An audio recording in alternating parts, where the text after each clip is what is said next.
दोस्तों नमस्कार, स्वागत है आपका यूट्यूब चैनल एबीटेक फाइनेंशियल प्लानर में। दोस्तों इस वीडियो में हम बात करेंगे केयर हेल्थ इंश्योरेंस का क्लेम कैसे लेना है, क्या पूरा प्रोसेस होता है। देखिए, जब हम कैशलेस क्लेम की बात करते हैं तो इसमें हमको कुछ भी नहीं करना पड़ता है। अस्पताल में सिंपल सा प्री ऑथराइजेशन फॉर्म भर के जमा कर देना होता है और कंपनी सीधा अस्पताल को क्लेम पास कर देती है, पे कर देती है। लेकिन कई बार ऐसा होता है कि कैशलेस क्लेम हमारा अप्रूव्ड हो चुका है, लेकिन जो प्री एंड पोस्ट एक्सपेंसेज है उनको हमको कवर करना है, या किसी कारण से कैशलेस क्लेम हमें नहीं मिल पाया था तो हम रियम्बर्समेंट के लिए जाते हैं।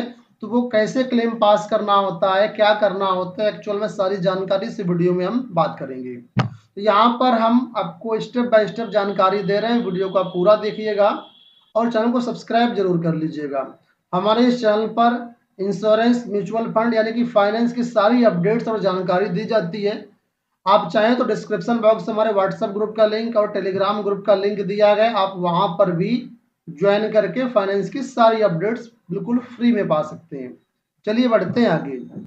यहाँ पर देखिए दोस्तों, जो रियम्बर्समेंट क्लेम का प्रोसेस होता है उसको आप समझते हैं।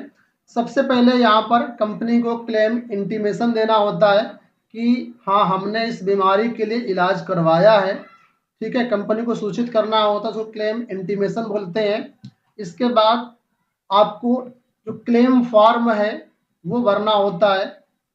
इसके बाद आपको क्लेम संबंधित डॉक्यूमेंट्स अपलोड करने होते हैं, यानी जिस भी डिसीज के लिए आपने क्लेम लेना चाहते हैं उससे संबंधित जो भी डॉक्टर के पेपर्स हैं, स्कैन रिपोर्ट हैं या फार्मेसी बिल्स हैं, तो उन सभी डॉक्यूमेंट्स को एक प्रॉपर फॉर्मेट में यहाँ पर अपलोड करना होता है। बस जैसे क्लेम आप यहाँ पर फाइल कर देते हैं, उसके बाद एक ट्रैकिंग नंबर मिल जाता है, उससे आप अपने क्लेम को ट्रैक कर सकते हैं। इस वेबसाइट का लिंक हम डिस्क्रिप्शन बॉक्स में दे देंगे। क्लिक करने के बाद डायरेक्टली आप यहाँ पर आ जाएंगे। अब राइट साइड में देखेंगे तो यहाँ पर लॉगिन करने के लिए लिखा है, तो यहाँ पर पूछ रहा है माई पॉलिसी नंबर, कैप्चा कोड डाल करके यहाँ पर नेक्स्ट पे क्लिक करके हमको आगे बढ़ना है। अब यहाँ पर इस तरीके से डैशबोर्ड खुल जाएगा, यहीं से सारा काम आपको करना होता है। तो यहाँ पर लेफ्ट साइड पे देखेंगे दो ऑप्शन मिल रहे हैं, पहला है क्लेम इंटीमेशन, दूसरा है फिल ई क्लेम फॉर्म।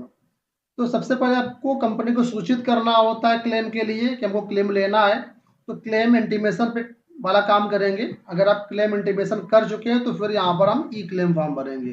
तो पहले हम क्लेम इंटीमेशन पे क्लिक करेंगे और यहाँ पर सेलेक्ट मेंबर लिखा हुआ, तो आपकी पॉलिसी में जितने भी मेंबर होंगे सारे के सारे मेंबर यहाँ पर दिख जाएंगे। अब जिस भी व्यक्ति का ट्रीटमेंट हुआ है उस व्यक्ति का यहाँ पर चयन करना है। जैसे हमारी पॉलिसी में देखेंगे तो 4 फैमिली मेंबर हैं, चारों के नाम यहाँ पर दिख रहे हैं। अब यहाँ पर हमने सेलेक्ट कर लिया। अब पूछ रहा क्लेम मोड, आप क्लेम किस तरीके से लेना चाहते हैं। दो ऑप्शन है, एक है कैशलेस क्लेम, दूसरा है रीएम्बर्समेंट क्लेम। तो कैशलेस क्लेम का मतलब ये होता है कि अगर आपका प्लान्ड हॉस्पिटलाइजेशन कैशलेस में कराना चाहते हैं तो यहाँ पर कैशलेस सेलेक्ट कर देंगे आप।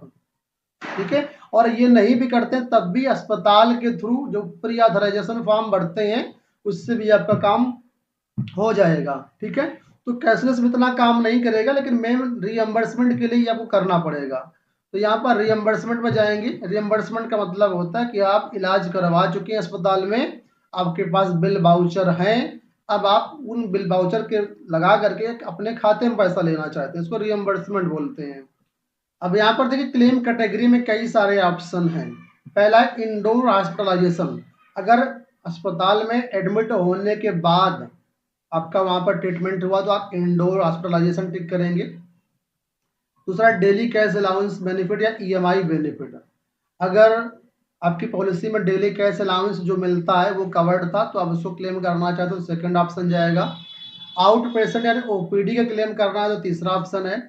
ट्रैवल क्लेम करना है तो ये अगला ऑप्शन है। क्रिटिकल इलनेस का क्लेम करना है तो ये ऑप्शन है। और पांचवा पर्सनल एक्सीडेंट का क्लेम करना है तो ये ऑप्शन है।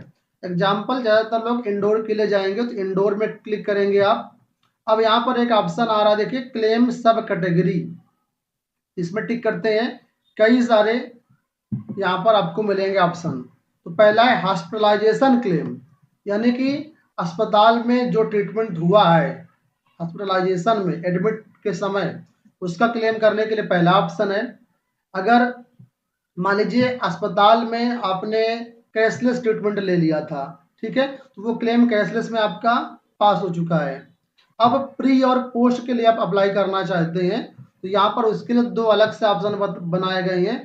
प्री हॉस्पिटलाइजेशन के लिए अलग ऑप्शन है और पोस्ट के लिए यहाँ पर अलग हॉस्पिटल मतलब ऑप्शन दिया गया है। तो जो भी आपके ऊपर लागू होता है वो टिक करेंगे। तो यहाँ पर हमने ये टिक किया हॉस्पिटलाइजेशन का क्लेम है, यानी हमने कैशलेस में इलाज नहीं लिया था, हम अब पूरा यहाँ पर ले रहे हैं।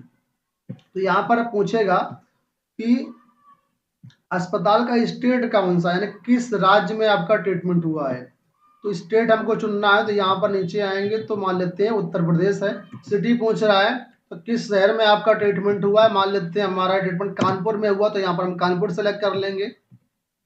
अब यहाँ पर अस्पताल का नाम पूछ रहा है, तो यहाँ पर देखिए अस्पताल की पूरी लिस्ट खुल जाएगी। मैं आपको दिखाने के लिए ट्राई करता हूँ। यहाँ पर देखिए अस्पताल की पूरी लिस्ट है, जो भी कंपनी के अस्पताल हैं वो यहाँ पर आ जाएंगे। आप इसको स्क्रॉल करके एक एक करके चेक कर सकते हैं, ठीक है। मान लीजिए कोई अस्पताल ऐसा है जो कि यहाँ पर लिस्ट में नहीं है, तो आप यहाँ पर अदर का चुनाव कर सकते हैं। तो थोड़ा सा इस अस्पताल के दो चार वर्ड डालेंगे तो यहाँ पर सजेशंस में आ जाएगा। जैसे मान लीजिए किसी व्यक्ति का इस हॉस्पिटल में इलाज हुआ है रिजेंसी, तो यहाँ पर हम डाल देंगे Regency.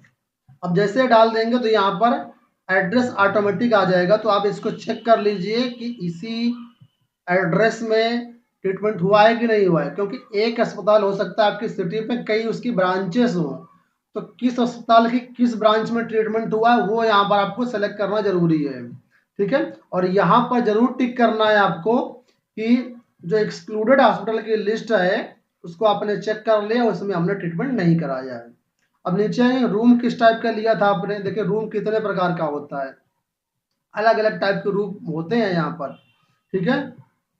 Suit room, triple x AC room, labour room, ICU room, किस तरह का आपने रूम लिया था। समझ लीजिए कोई डिलक्स रूम लिया तो डिलक्स भर देगा, या सिंगल प्राइवेट एसी रूम लिया था तो सिंगल एसी रूम भर देंगे। जिस भी आपने रूम में इलाज लिया है वो भरेंगे। किस तारीख को आपका एडमिशन हुआ है या हुआ था या होने वाला है वो यहाँ पर आप भर देंगे। मान लीजिए 1 मार्च को किसी का ट्रीटमेंट हुआ था तो 1 मार्च। ट्रीटमेंट डिटेल्स यानी किस चीज़ का इलाज हुआ है तो वो डिटेल्स यहाँ पर आपको डालना पड़ेगा, टाइप करना पड़ेगा, इस तरीके से लिखना पड़ेगा। इसके बाद डिस्चार्ज किस तारीख को, मान लीजिए 1 तारीख को भर्ती हुए थे और मान लीजिए 6 तारीख को यहाँ पर हमारा डिस्चार्ज हो गया तो वो भर देंगे।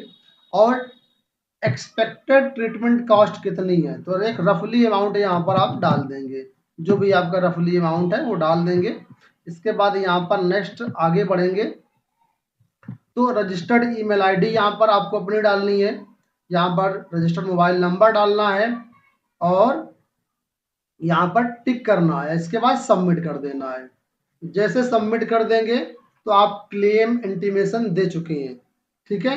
अब दोबारा भविष्य में मतलब कुछ दिन बाद, ठीक, जैसे ट्रीटमेंट आपका हो जाता है, ये जो क्लेम इंटीमेशन है इसको ट्रीटमेंट लेने के पहले भी आप डाल सकते हैं। अगर आपका प्लान हॉस्पिटलाइजेशन है कि आप मान लीजिए इस तारीख को सर्जरी हमको जाना है तो पहले आप कंपनी को क्लेम इंटीमेशन दे सकते हैं, चाहे वो कैशलेस में हो या रियम्बर्समेंट में हो, या ट्रीटमेंट लेने के बाद भी आप इसको डाल सकते हैं। लेकिन इसके लिए प्रॉपर टाइम होता है, 7 दिन के अंदर आपको करना होता है।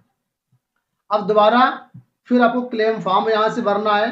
क्लेम फॉर्म जब भरेंगे तो यहाँ पर जब आपने क्लेम इंटीमेशन दिया होगा तो उसकी सारी जानकारी यहाँ पर आपको टेबल में दिख जाएगी। इस तारीख को आपने क्लेम इंटीमेशन दिया था तो यहीं से आप जो है आगे क्लेम फॉर्म भर पाएंगे। तो इस वीडियो में आपको इतना ही बताता हूँ, बाकी आगे प्रोसेस में अगले वीडियो में बता दूंगा। तो उम्मीद करूंगा वीडियो आपको पसंद आया होगा। धन्यवाद।